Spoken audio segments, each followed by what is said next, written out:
Hi, Wahib. Hi. So, today is our third episode of our new show, the Scholia Show. And today we're going to talk about relationships, right? So, it's great that you're a man and I'm a woman, so we can get both perspectives because I'm sure you have lots of friends or you hang out with men in your environment Yeah. and you heard different stories or different perspectives of how men view relationships. And then I heard about relationships from women's perspectives, so we can share that, and we can just to be clear, the kind of relationships that we're going to talk about are more like romantic relationships. So we're gonna discuss also about marriage, how marriage is viewed in Algeria, and how are couples in Algeria, basically, right? So would you like to start? Yeah, to tell I us think. about- Okay, so I can start with the first idea and then we can expand Okay. the topic. I feel that in Algeria, like just growing up when I was like a teenager, like the first time, because when we were children, like we didn't really care about those relationships. We were just kids, like we didn't know about Yeah. them. We thought that it's just something for adults. Exactly. But then in the teenager world, like when I became a teenager, I started hanging out with people who were older than me, just sitting with like in groups and sometimes hearing the conversation of people who are older than me. And then what I noticed is that people always had that rhetoric, like with that type of speech when they tell you how you're supposed to talk to a woman, how you're supposed to treat a woman, like especially in a relationship, like how you're supposed to. And most of the time, they are kind of like bad sort of advice. Like when they, like for example, in a relationship, they tell you in your in a relationship, like you should ignore her. You should always be in control. You should always, like the same kind of speech. Everyone who's going to listen to this podcast know exactly what I'm talking about. And so, but the thing is that what I felt is that that's so bad because it makes you feel like as if like you're not gonna be in a relationship with someone that you like truly care for and that really fits you. You're just with someone that you need to domesticate. Like you need to know how to talk and how to like there are a couple of rules that you shouldn't cross them, and that's just make me feel like I'm fake. Doesn't make me feel spontaneous and honest with whatever I'm feeling and my Yeah. attitude. It's just that there are a couple of things that you need to follow in order to keep the other person. I kept wondering all my life, if like if that's real or not, Yeah. and I haven't got the answer yet. But it's just that I wonder if if a similar thing happened in the female circles. Yeah. So, like when you were describing this, it's like the person would feel like they are going to play a game and they Yeah. will either lose or win. And if you lose, it means your partner is going to be the one controlling, like they say, the one who wears the pants in the relationship. And if you win, you'll be the one controlling. So it's all about control when you think of it. Who has More control. more control, who's more imposing himself in or herself in the relationship, and that's really terrible because when you think about it, what are relationships based on? I mean, aside from love, there should be trust. Yeah. There should be comfort, especially comfort. Like, I think that this kind of ideas really take away the comfort from the relationship because the person is going to be almost paranoid.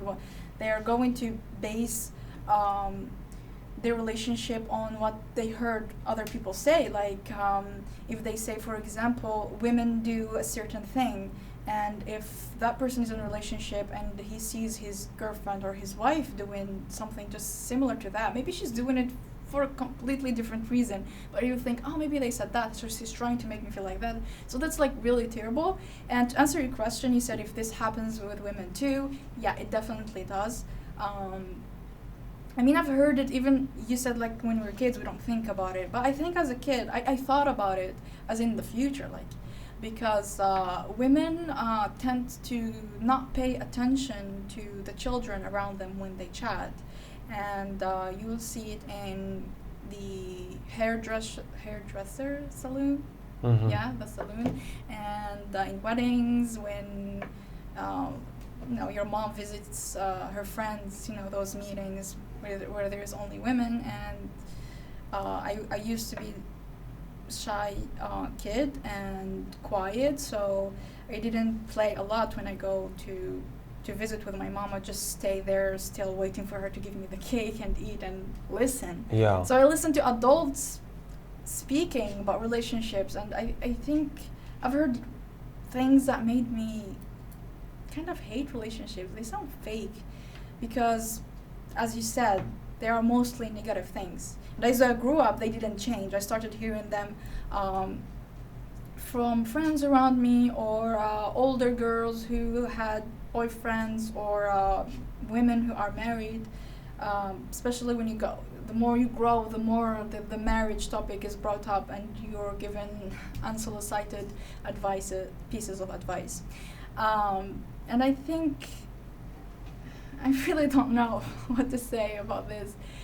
What could the solution be to this kind of comments? Like this, if you don't apply it to your life, people around you are going to apply it.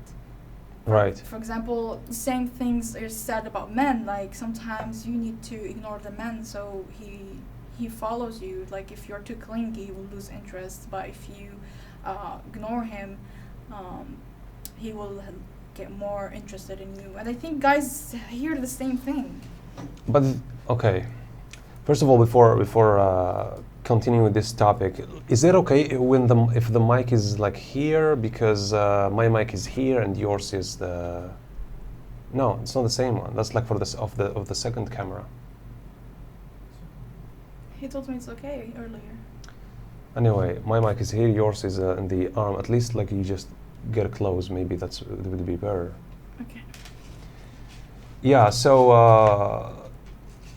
for ignoring people, just ignoring people so that they can follow you, I think that this is this is real. It happens with people, but it just happens with people who have a lack of self-esteem. Because someone who has a self-esteem, I don't think that they will like follow you just because you're ignoring them. But there are people who have a lack of self-esteem that when you approach them and you give them everything, they start acting differently. They start getting arrogant, or they don't pay attention to you or something. But then you got that's like people who lack self-esteem. But then you got the second group, people who do have self-esteem. They're just looking for someone who's really there for them, And if you start ignoring them and playing games, they're just gonna go away. They're not gonna. Yeah. They don't feel like they're ready, or they don't feel like they're ready to get into like these kind of games. You know what I think is really, really problematic concerning this whole issue is that those pieces of advice that are given are based on real experiences. Yeah, they are. And yeah, I know. And that means that you made me lose focus. So I was going to say that those pieces of advice are based on real relationships, right? And that means that when those people applied them, it worked with them. Yeah. And maybe there are people who didn't believe in those things, they ignored them. But they reached a certain point where they thought, okay, maybe I'm gonna try it. And they tried them and they worked. So it's based on stereotypes, but stereotypes are based on reality. So it's really happening.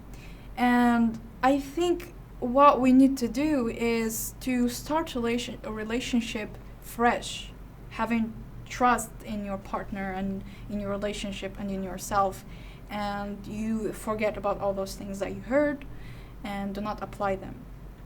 But maybe with time, I don't know what I'm saying. I'm just trying, I'm talking while trying to think of a solution, but it's not leading anywhere. Yeah, I don't know if you understand. understood anything from what I said.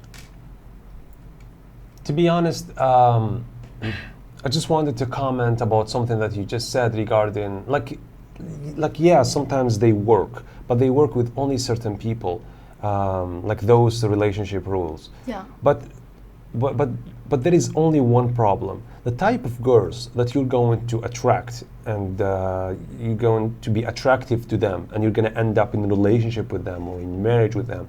That all depends on your personality and how you act.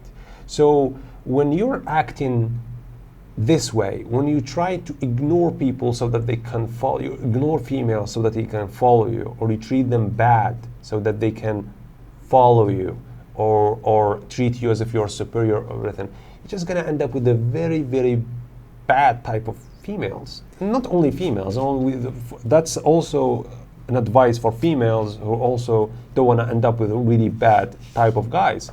But when you raise the standard and you don't accept bullshit, like you're real, you want things to be clear, you want a kind of relationship where you both help each other and support each other, then when you have that personality and it shows in your attitude and what you like for the other gender, then I think that even if you have many breakups and maybe you get heartbroken because you loved someone and she wasn't like that or something, but at the end of the day, I think that you're gonna be with someone who's like similar to you, and it would be like a quality person.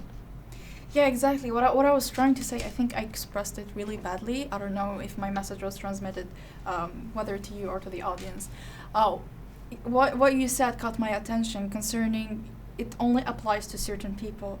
And what I meant is that when there are people who don't have any experience in relationships, they are just fresh, and they just know about relationships based on what people told them in their environment. Yeah. So they will start a relationship with all that fear, all those thoughts, all those expectations from a relationship. And that's why I said they need to start it fresh without thinking about all of those things, because they don't know. You said it only applies to certain people, but maybe some relationships are different, like they don't know each other for a while before starting relationships, especially arranged marriages or those that didn't spend much time together to know each other. So they don't know if those are going to apply on their partner or not, you see. And I think that's the problem, because when they know everyone in their environment, they are experienced, and they are telling them all those things, they might start questioning themselves. Am I naive? I don't have enough experiences. This person does. Especially if a person is like married for 10 years. You feel like they have lots of experience, and you just, I don't know, watched romantic dramas and had one girlfriend in middle school, and you think that you got it figured, but then you start thinking that maybe you're naive and living in a fairy tale. I think there are many people who are like that, and their expectations were broken, and they felt like what society says about relationship is the true thing. But I agree. I definitely agree with you that it really depends on the people. But that's the problem when they generalize. So what they are trying to do is that they take one advice that they heard it from other people, and then they try to apply it in their relationship, and probably the person they're with is not the same as the one that other people had the experience with. You know what I mean? And you find many people like that who are online, like the way they talk and message like other girls is just sometimes it's just creepy. But at the same time, I always wonder if it works with some girls, and maybe it does, but just because it does with some girls doesn't mean that it's gonna work with everyone. Yeah, just like we said in the previous episode about how certain guys act in the streets. Like, you think that why are they doing that, because it's not working, but then you find out that it's working with some people, so they generalize it, and you find them doing it with everyone, and the people around them start doing it too. So yeah, that's the problem with generalize. I think that like guys in the street were trying to when they like someone. I mean, not all of them, but most of them. I think that the way they do it is like by like throwing a comment, like making a comment, or I don't know. Maybe they go straight forward and talk to the person. I don't know. You're the girl. You're the one who's supposed to tell us. Like there's a type of guys that all girls respect, and those are the guys who approach you and politely ask for your number or say that they are interested, and if you say no, they just leave. Like they respect you. I mean, maybe it's uncomfortable. Like even if I feel uncomfortable because they're approaching me and I get weird and awkward, but once they say, some of them even ask you, I hope I'm not bothering you, are you uncomfortable? If you say yes, they just leave, and that's something to respect, because they just shot the shot, but when it didn't work, they just left. They know the limits. And then there are those who insist and follow you, and maybe if you keep on rejecting them, they end up insulting you and saying, you're not beautiful anyway. That's because that's how they cope with rejection. And if you're not beautiful anyway, why did you approach her in the first place? Exactly, but that's how they cope with the rejection. So, yeah. And then there are those who throw comments for the sake of commenting, and like those are the weirdest types of guys. Yeah, sometimes some people, like, they're not even interested in the girl. Yeah. They're just interested in throwing comments. Like I see those type of guys, like they're just they got nothing to do, they don't work, they literally got nothing to do. So what they do is that they go to the street and they find any female and they go and throw a comment, and then another girl, they throw a comment. Why? Because it makes them feel, like we said, like maybe because it's fun for them. It's fun. It makes them feel powerful. It makes them feel cool. But sometimes those comments aren't pure. Sometimes they're just mere insults. You're not saying anything interesting. You're just insulting the girl. But why? Like, what do you get out of that? Yeah, like there was this time my sister, I was with my sister in the market, and we walked past those guys, and one of them made a comment about me, and I didn't hear him, but she did, and he just called what is it called, a breed of dogs. Yeah. So the name of the dog's breed that he mentioned has curly hair, so he was comparing me to a dog. And my sister turned to him, and she called him a different dog's name, and he was confused. He told her, what? And then she told him, well, you called her, I don't know, Kanish, I think, and I called you that dog because you look like him. Because you don't have teeth. You just don't have teeth. I swear, it was hilarious. And his friends were laughing about him, and he was like mad, confused, and embarrassed, and that was just epic. You see, like they just say things without realizing what they're saying. Like, until he was compared to a dog, that he felt like it's something bad. But when he was calling other girls like that, it felt normal to him. Yeah, but let's not dive too deep into harassment again, because we tackled that in our previous episode. Let's go back to relationships. I'd like to talk about marriage. Okay. I mean, marriage is just a scary thing for many people, especially young people. And I think there is something that really, really affected how the youth view marriage, and that's social media. I've seen many people, my friends, whether girls or boys, saying that the posts they saw on social media affected them. You see those kind of pages that receive anonymous messages, and people like talk about, I cheated on my husband, and I don't know how to tell him, and now I have really crazy stories, and you're like, wow, that's happening in here. People are really living like that, and they just and they're worried that this happens to them. Yeah. So what do you think we can do to make the idea of marriage not so scary? I think just getting to know the person. Sometimes I feel like, of course, I cannot know a person to the extent that I can anticipate what they do 100%, but I think that you can get like a good idea about the person, and especially if you're not only a good partner with the person, but you're also a good friend, and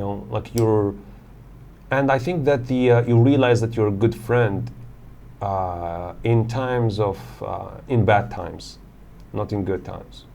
You know, like in good times, everyone can Be a good friend. yeah, like no, I mean, when you're in a relationship with someone, good times, everyone celebrate good times. Like good times in a relationship, like everyone. That's like why people get into a relationship. Like they just they're just having fun. But what about the bad times? What about when you have misunderstanding? What you have miscommunication? What about when there is a problem or you need your partner or something? Like that's where you realize if you're really good friends, you know. If you're listening to your partner, you're listening to your partner. If your partner is listening to you, if he or she is there for you, if you're there for her or for him, you know, like that's where it's all about the bad times. That's where you realize it. I think that like people can start with that, but people don't really pay attention to that. They focus only on the sunny side of it, and they don't deal with their problems, because at the end of the day, all those problems, cheering and wherever, I think that they all come from like a certain, I don't know, like a certain place of misunderstanding and feeling like your partner is not enough maybe, and I don't know, like insecurity and selfishness and whatever. Yeah, there are different reasons for why someone might cheat, and sometimes like the person just happens to be a selfish person who only cares about like satisfying their desire without taking their partner into consideration. I think this topic is like really, really broad, and there are so many things to tackle in it. While you're talking, I'm just getting so many ideas and thoughts to talk about. But something caught my attention. You said like people focus on the sunny side. I think it's quite the opposite, at least before the marriage starts.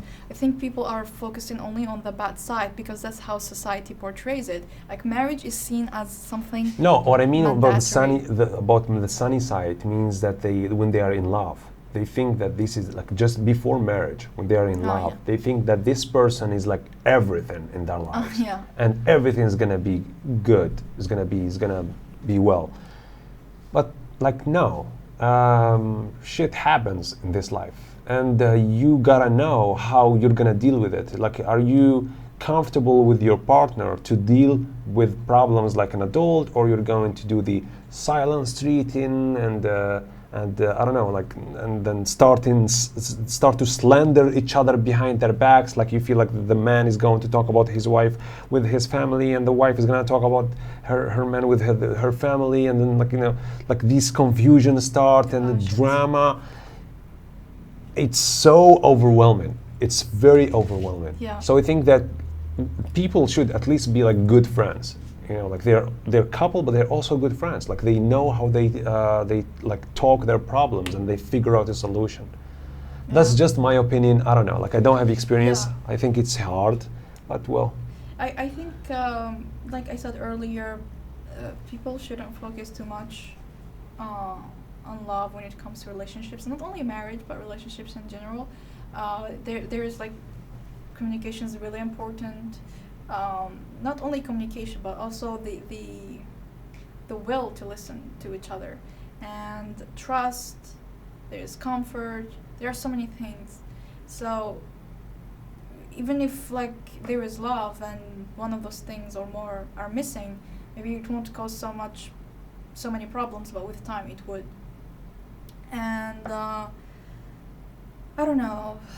Considering what I said on social media, I think people should stop following those pages. Not following, maybe just still following those pages, but they ignore those kind of posts, because you only get to see one person's perspective. Either it's the girl's perspective or the guy's perspective, and that's not the full story. Yeah, that's right. Not only That's their a own really good perspective, point. but also you won't hear the whole story, because the person cannot possibly write everything in detail without making it super long. Yeah. Like, there's so many factors playing in the situation that they are talking about. So just don't follow those pages. Don't make them feel like relationships are scary or are bad or you can't be in a relationship. just don't read those posts, okay? And People read them because they're interested. They just want to know, like they're curious to know what's going on. But it's just that they need to be aware that this is not like the full picture. That's not like the whole truth, because most of the time everyone is right in their perspective. Like everyone thinks they're right. Like there is a conflict between the wife and the husband, and each one of them thinks that they're right. no, it's not only about that, because some people write about their experiences, like feeling sorry or feeling bad about what they did, and they know they're guilty. Well. So they are talking about what Yeah, happened. I said most of but the the time. people are like, wow, this person did this, so my future partner or my current partner can do that too. I heard a story recently about like this woman whose husband worked in the desert in an oil company, and like she cheated on him, and she said like the reason I cheated on him is because she was weak, and I don't know, like she needed someone because her husband like used to go to the desert and work there for like months and months, and like he comes back only like twice or 3 times a year, and so she cheated on him with someone else, and now like she's having a baby, and it's not from her husband, but her husband thinks like the baby is his, and she wonders like what she's supposed to do, and if she's supposed to tell her husband and tell her boyfriend or whatever, and this story got mainstream. Like it was very popular. We got a lot of comments because it was scary and surprising. Like someone's, it's just a difficult situation for everyone here. Like I think it's logical when people read that and they don't want to be the victim. But it's just that I think that they shouldn't. Yeah, I mean, I'm not telling people to not hear any stories and reality. But if you are the kind of people who gets influenced easily by those, because I've seen so many people in my environment who don't only feel bad when reading those stories, but it really affects them and how they view relationships and how they act in their own relationships. So if you are that kind of people, just avoid that. That's the only thing that I can advise you with. Yeah, so that's concerning social media and relationships. But I think also how society shapes, or not shapes, how it portrays relationships or marriage is problematic or bad, and it's part of the problem, because it makes it look like something you have to do, and for women it makes it look a certain way, and for men it's a certain way. For women, I can at least speak about this, it makes it look like it's like something you're prepared for your whole life, like whatever you do, even if you're young, marriage is gonna be brought up. Like when you grow up, you'll need to do this, you need to learn this for when you get married, you need to do that for when you get married. And I think many people hate marriage now because they feel like it's a way of rebelling. Like when they feel like marriage is being the obstacle in their lives, like they are doing something because they want it, but then someone is telling them, but you need to get married. So they think, screw marriage, and making it duty or something mandatory is also bad. And also how it's like a task. It's not like something you're gonna do in your life natural. And then you're gonna move on. It's like a task. Yeah, especially when you reach a certain age. Like when you reach a certain age, and then everyone is giving you these weird looks, like, aren't you married yet? Mm-hmm. And I think it happens a lot more with women. But also for men, like when someone who's like 30, 31, 32, 34, 35, everyone is looking at him as like, aren't you married? Like you're already old enough. Your mom is still cleaning your clothes? God damn it, just go get in someone. Yeah, it's like there is like some social pressure. There is social pressure on people. Yeah. And I don't know, I just think that everyone should mind their own business. And then another thing that's really problematic in marriages is something that you mentioned here earlier, is the families of each, each side. Like, there isn't only two people that are getting married and spend their lives together. Their families are getting married too. you know. Yeah, because you're kind of attaching two families. You know, it's like your family with the wife's family. They're gonna be friends and they're gonna meet each other and everything. And so your family wants you to marry someone who has a family that they like, you know, because they know that they're going to visit. They're gonna receive them. So, and I think in the past it used to be like some families used to prefer marriage that happens only in families, because they know each other. Yeah, they because know they their know each other and secrets, all. they know everything. And sometimes they don't want you like to get married with someone from a place. Far, like they don't know. Yeah, they don't know. What It's like something bad things those families are doing. alien to. Yeah, exactly.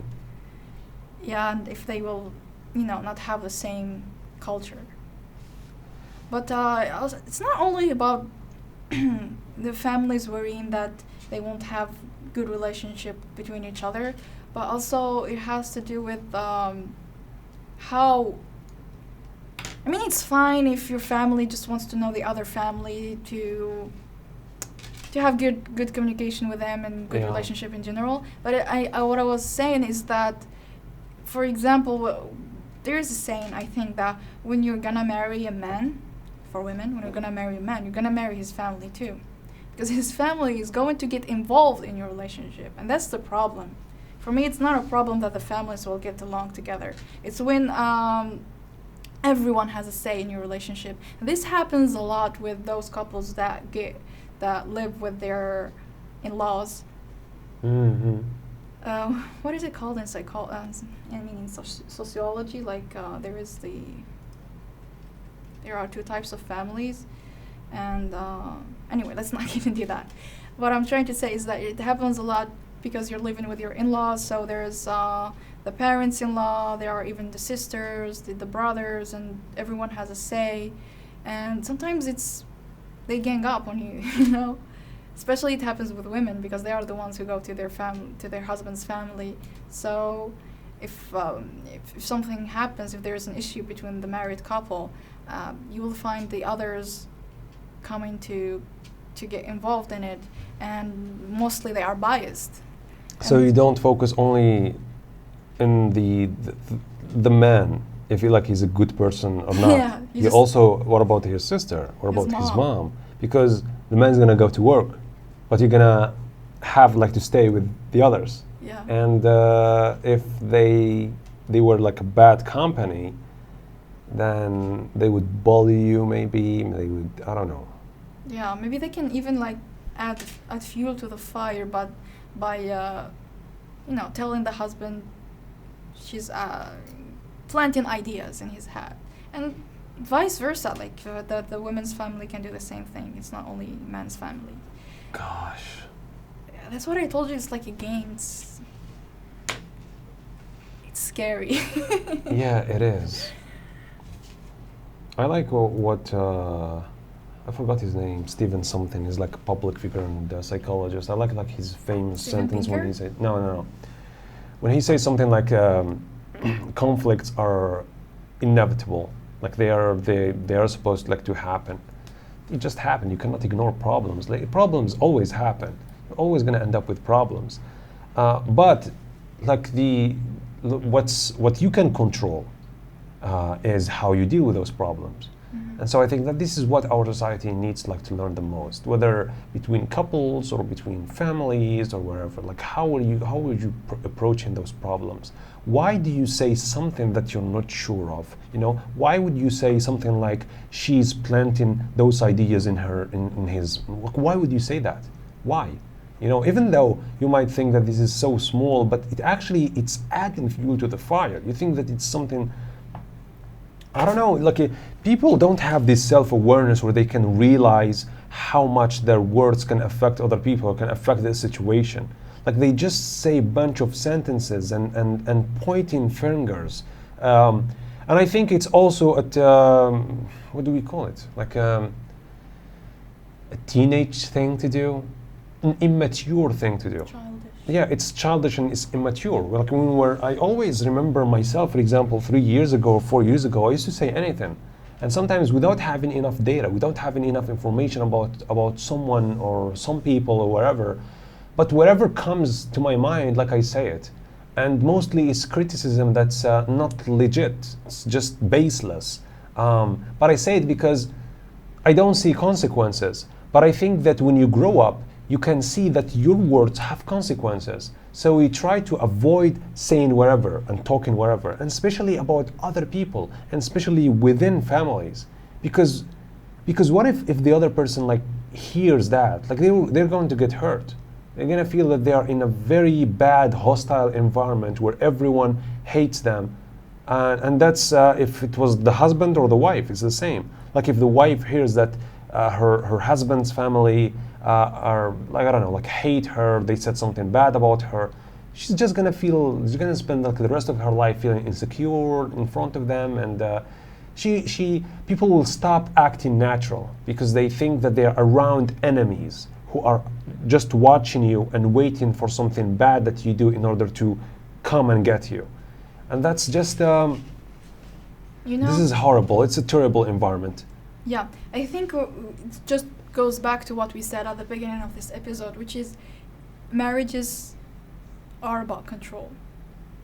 It's not, I mean, traditionally how people according to our society, because that's why those families act this way. Because imagine it, it's like the Romans used to do. There's this arena, and then there are two kingdoms, and each kingdom is gonna send a fighter, one sending a female and the other sending a male, and those like stand in the arena, and each side wants their representative to win. That's how they make it sound. So the man's family, for example, your family is going to want you to be the controlling one because they want the best for you, and then your partner's family is going to want their daughter to be the one in control. To be the one in control. So each one is thinking that they want the best for their family member in the relationship. They just end up causing fights between the couple. Yeah, it's interesting. I mean, and sometimes I think that also the couple, sometimes they get influenced by their families. Like if maybe you're just having a normal and a fine relationship and a fine bond with your partner, and then you get someone from your family trying to bully you for a decision that you made or a decision that your partner made. Like for example, I don't know, like someone telling their daughter? No, not that daughter, but maybe their son, telling them like, how could you let her do that? How did she go there? How could you let her go there? How could you let her drive, for example? Like, do you know who she is working? Like, why are you supposed to ask all those questions? Yeah, that's what I meant with planting ideas. Like, the idea was not there. The paranoia was not there. And then what they're trying to do is that they're trying to make the guy or the man feels that he is not man enough. You know, like that's not how a man is supposed to act. What do you know about how men are supposed to act? And sometimes their advice, they're not only negative, like they're like a poison. It's like, it's not an advice that you're supposed like just to accept or reject, but they make the person feeling bad for how they are or for the decisions they made or the life they're having with their partner. And sometimes there are no problems. They're just inventing them by those type of expressions. And it doesn't only happen in marriage, it also happens in relationships outside. Because the reason I'm saying that's not like a phenomenon that exists only within like families. It's also in society as a whole. Like there are also the type of guys like who do that. Like when like one of their friends like tell them about a problem or their relationship, they plant those very bad ideas. It's I don't know how I call that type of bullying, but. Just trying to make the person not living up to their gender. You're not a woman, you're not a man, you know, like there is an ideal that society's pressure. Not pressure, but definition of definition. Gender roles and gender expectations. And I think one thing, if you want a healthy relationship, one thing that you want to do is find someone, whether a friend, a family member, your mother, whoever it is, someone who's objective in general. Like, you see them, they tend to be objective, or tend to analyze things before you tell them about your issues. You don't want to be with a friend when you tell them a problem that even if you are the one They who stand fucked with you in up, everything. Yeah. they will stand with you and tell you now it's the other person. Even if you just did like something really terrible, you cheated. There is difference between Encourage standing. you. Look, there is difference between standing with you emotionally, like they're just supporting you emotionally. Like, it's okay. It's just a lesson. You're gonna learn from it, and that's like supporting you. That's your friend supporting you. Yeah. But there is another type of very toxic support. It's actually standing with you against another person. Yeah. You know, like trying to put the blame on them, even when they don't know the other person. Maybe it's the other person who's right and your friend is wrong. Like, you don't need always to do that. Yeah. So try, like, support them by trying to be there for them emotionally. But you don't need like to start You're a war. actually going to ruin their relationship, help them like ruin their relationship. If you're not going to stand with them, that doesn't mean that you're a bad friend. It means that you're a good friend actually. Because if they are coming to you and telling you about the problem and probably expecting a solution from you, or just suggestion for a solution from you, and you tell them something like based on your analysis, like being objective, maybe you can advise them to apologize, for example. Yes, exactly. And when you go and apologize to your partner, that's going to affect your partner greatly, because they feel like you realize that you were wrong, and the problem will be solved, and maybe next time they even feel maybe confident to apologize too. When they make a problem, they will think, oh, he apologized or she apologized last time when they made a mistake, I should do that too. So maybe you do something small, but it's going to affect the relationship positively. So you're being a good friend, even if you didn't stand with your friend and told them, oh, you did the right thing, don't worry, they are the dumb ones, you see. So yeah, try to find someone who's not biased, who's not going to support you in whatever you do. Yeah. I think I heard once like this expression. It says that like during conflicts, you're either مطفئ حرائق أو مشعل حرائق. It means like you're either lighting fuel the fire or quench it. Yes. And I think that it happens a lot, like during conflicts between like good friends or loved ones or wherever. And when you have a friend and you tell them to apologize to the person they had conflict with, when you clearly see that your friend is wrong, and you advise them to do that, you support them to do that.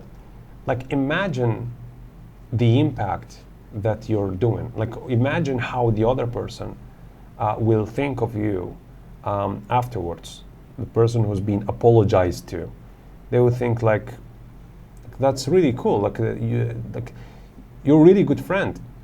They would say that your friend is a really good person, because they told you that, like, even though they don't know me, but they when you talk to them, they were so objective that they realized that you were wrong and they asked you to come and apologize to me. Then this person must be a great person.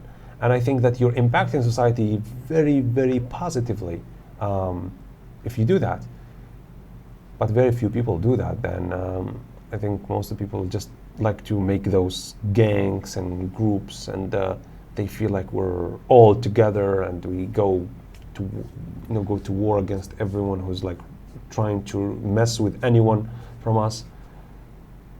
It's crazy. And what's worse is that this happens even with adults, because I always think that this is a phenomenon that should happen in high school. People who have no experience, they're just immature. But the problem is that it happens with even like adults. Yeah.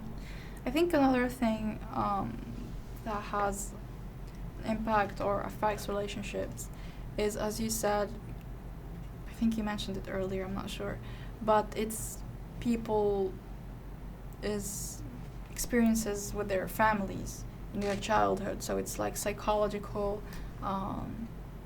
effect. Yeah. I don't know if that makes sense, if I expressed it well, but that's not something that you can be aware of most of the time, and probably there are things that you can't know, but it's good to try to analyze